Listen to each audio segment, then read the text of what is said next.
Have you ever looked at a sky turned gray by smoke and wondered how something so visible can still be treated like it is nobody's responsibility? Have you ever felt that when a crisis repeats again and again, it is not only a weather problem, but a mind problem? Welcome back to the channel. Today I want to tell a story that begins with haze in the air, but ends inside the heart. A Buddhist song about an environmental crisis in Southeast Asia is more than music. It is a mirror held up to the world, asking whether we understand cause and effect, whether we remember interdependence, and whether compassion can move from words into choices.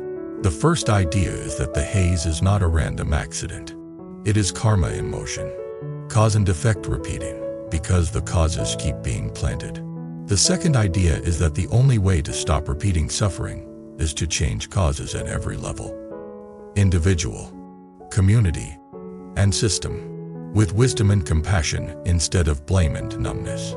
Let us begin with the haze itself. In some seasons, people wake up and the morning light looks wrong. The sun rises like a pale coin behind a veil. The smell of smoke sits in the throat. Eyes sting. The air tastes dry and bitter. Children cough. Elders stay indoors. Schools close. Flights are delayed. Masks appear. And the most haunting part is how ordinary it can start to feel, as if the body is being trained to accept what should never be normal. A visitor might think this is only a bad day, only a natural event. But the people who live through it know better. They know the haze can be a repeating pattern, a crisis that returns like a debt collector. It returns because something upstream keeps happening.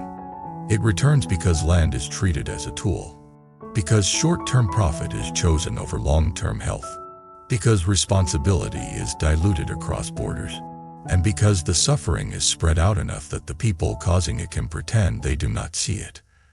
This is where the word karma becomes painfully practical.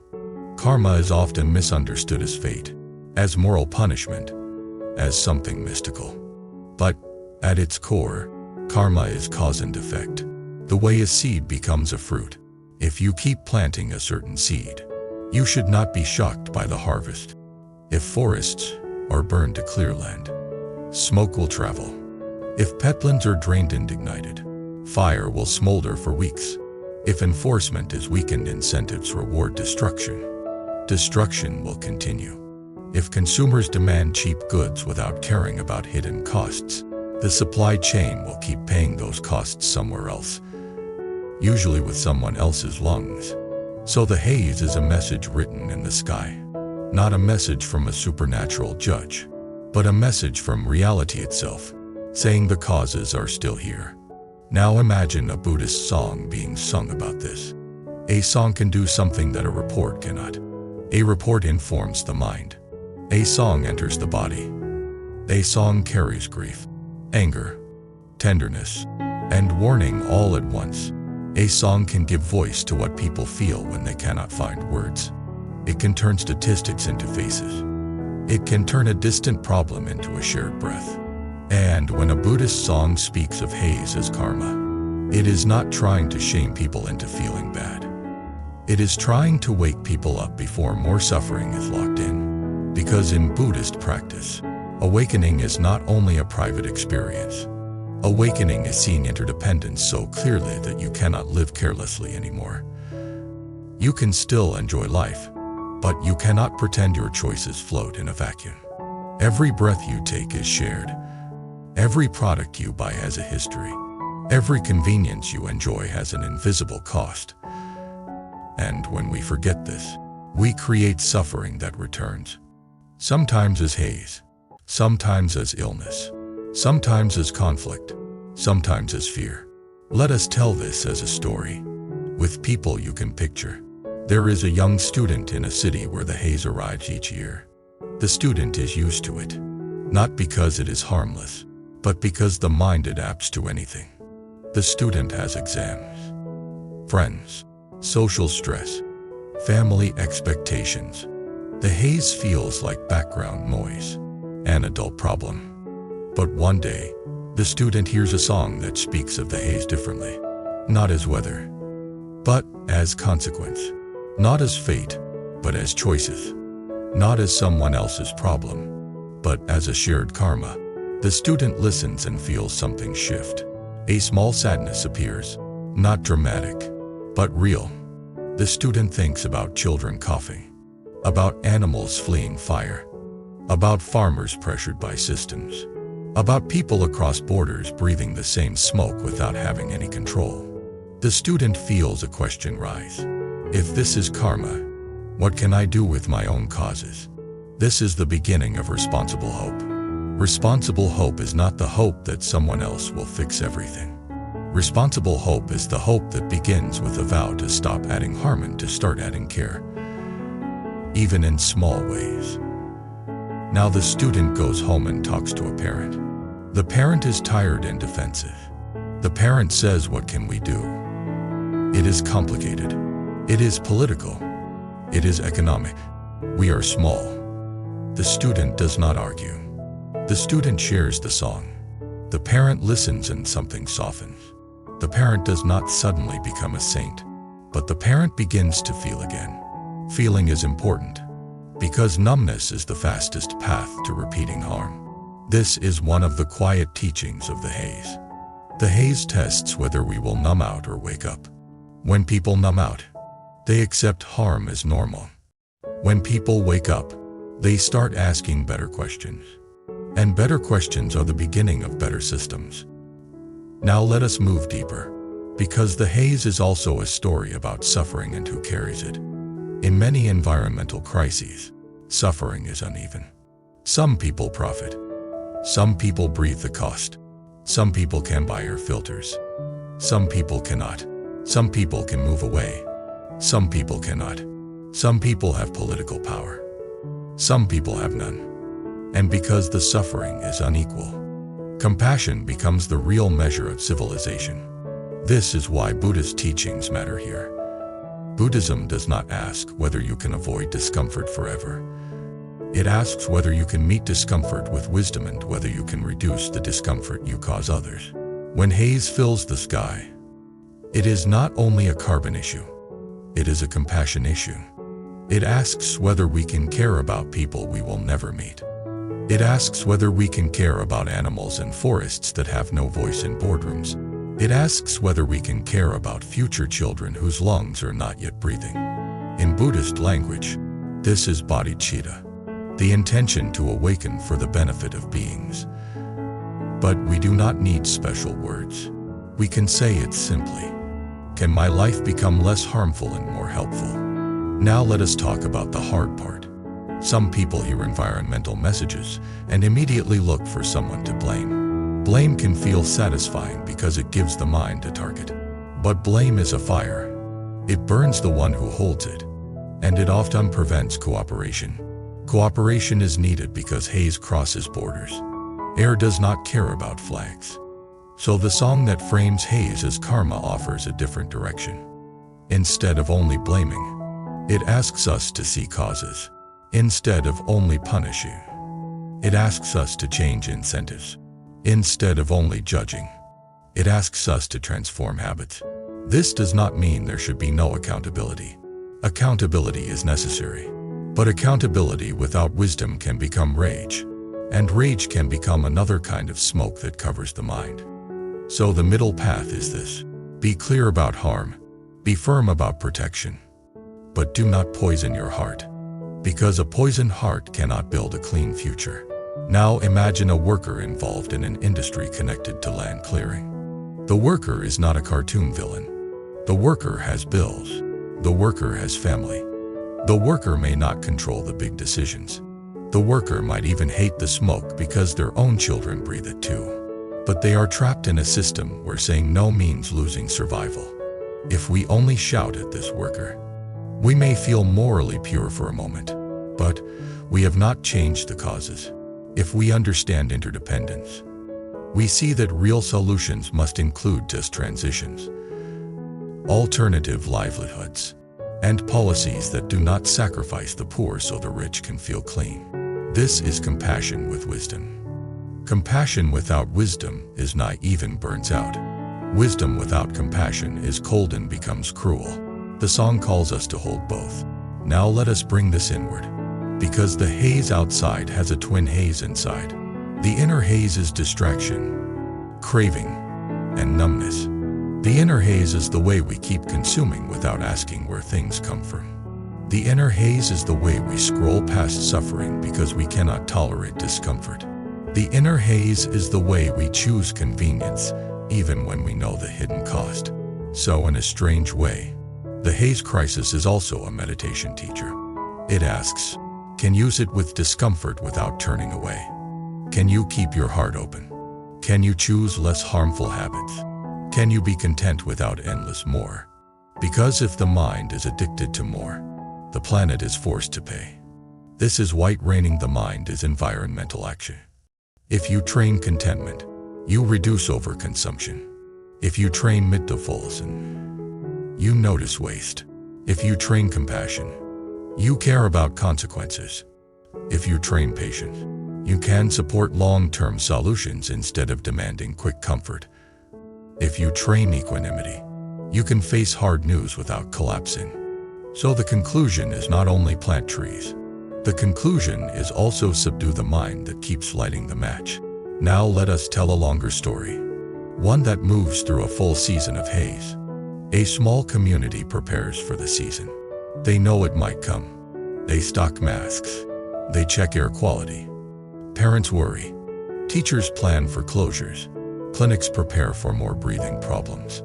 Everyone pretends it is normal, but nobody feels it is normal. The haze arrives earlier than expected. A week becomes 2. 2 becomes 4. People grow irritated. Stress rises. Social media fills with arguments. Some people deny. Some people accuse. Some people post sadness. Some people post jokes to cope. Businesses suffer. Outdoor workers struggle. Children stay inside. The community's mental health phrase. In the middle of this, a local temple holds a gathering. Not a protest, not a lecture, but a listening circle. They begin with silence. A few minutes of breathing. The room is simple. The air inside is clearer than outside, but the grief is still present. A teacher speaks gently. The haze is not only outside. It is also a reflection of the 3 poisons inside: greed, hatred, and ignorance. When greed burns forests, smoke rises. When hatred burns relationships, smoke rises inside families. When ignorance burns attention, smoke rises in the mind. So what do? We begin with the only place we can begin. This breath, this mind, this intention. Then the teacher invites the community to make one vow for the season. Do not add unnecessary harm. That vow is not vague. People translate it into daily life. One person reduces waste and stops buying things they do not need. Another person supports a local group working on restoration. Another person learns about supply chains and makes different choices where possible. Another person writes to representative. Another person educates gently without shaming. Another person helps neighbors with masks and air filters. Another person checks on elders. Another person organizes indoor activities for children to reduce stress. Another person donates to health support. Another person plants trees, not as a symbol, but as a long-term commitment. None of these actions alone solves everything, but together they change the culture of helplessness. That is a miracle in slow motion. Because helplessness is the most toxic haze in the mind. When helplessness spreads, harm continues. When agency spreads, causes begin to change. Now the song about haze and karma becomes the soundtrack of this shift. People hum it. They share it. Not because it is trendy, but because it reminds them of something they forget when stressed. Everything we do matters. Not in the anxious way that makes you feel guilty all day. In the empowered way that reminds you your choices have weight. Now I want to share a deeper reflection about why the word karma is so powerful in an environmental context. In modern life, people often separate actions from consequences. You buy something and the harm is far away. You throw something away and it disappears from your sight. You use energy and the smoke is released somewhere else. This separation makes it easy to live without awareness. Karma is the opposite of separation. Karma says, the consequences are connected to the act, even if you do not see them immediately. So when you remember karma, you begin to see the world as a web again. That web can feel heavy at first, but then it becomes liberating. Because if everything is connected, then healing is also connected. Small acts of care ripple outward. A single community that changes habits can inspire another. A single policy change can shift an entire industry. A single cultural shift can make what was impossible become normal. This is why we do not need perfect heroes. We need millions of ordinary people training the mind and aligning daily life with compassion. Now let us connect this to destiny. Many people think destiny is something that happens to them. But karma teaches destiny is also something that is shaped. If you keep planting the same causes, your destiny repeats. If you plant new causes, your destiny changes. This is true for a person. It is also true for a region. It is also true for the world. So the Haze crisis becomes a crossroads. One path is repeating. The other path is awakening. Awakening does not mean the haze disappears overnight. Awakening means we stop pretending we do not know. Awakening means we stop outsourcing suffering. Awakening means we stop sacrificing the future for the present. Awakening means we build systems where profit cannot be made by poisoning children. This is why the song is not only art. It is a bell. It rings and asks, "Are you awake?" Now I want to bring in the idea of compassion for all beings, because that is the heartbeat of this channel. When haze spreads, it does not only harm humans. It harms birds, insects, forest animals, farm animals, everything that breathes. The suffering is silent and often unseen. A compassionate mind does not ignore unseen suffering just because it is inconvenient. But compassion must also include the humans caught in the system. The workers, the small farmers under pressure, the families who need income, the officials balancing competing demands. Compassion is not about choosing one group to love and another to hate. Compassion is the courage to build solutions that reduce suffering across the whole web. That is hard. That requires wisdom. That requires patience. That requires long-term thinking. That requires the mind to be trained. Because an untrained mind will default to simple stories, heroes and villain, good people and bad people. Real life is more complex.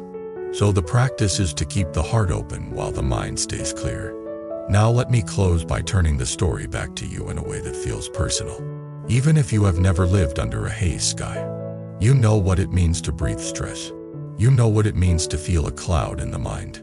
You know what it means to feel consequences from causes you did not fully control. So the teaching of haze of karma can become a daily teaching too. When you are about to react, remember cause and effect. When you are about to buy impulsively, remember cause and effect. When you are about to numb out, remember cause and effect. When you are about to blame, remember cause and effect. Then take one breath and choose the next wise step. This is how the mind becomes less smoky. This is how compassion becomes action. This is how a song becomes a path. Thank you for staying with me through this story. If you have thoughts, share in the comments what you think is the most important cause we need to change to prevent repeating environmental suffering. Share a small action you have taken that you can sustain. And if you want more videos like this, please subscribe to the channel, like the video, and leave a comment to support the community. I will see you in the next one.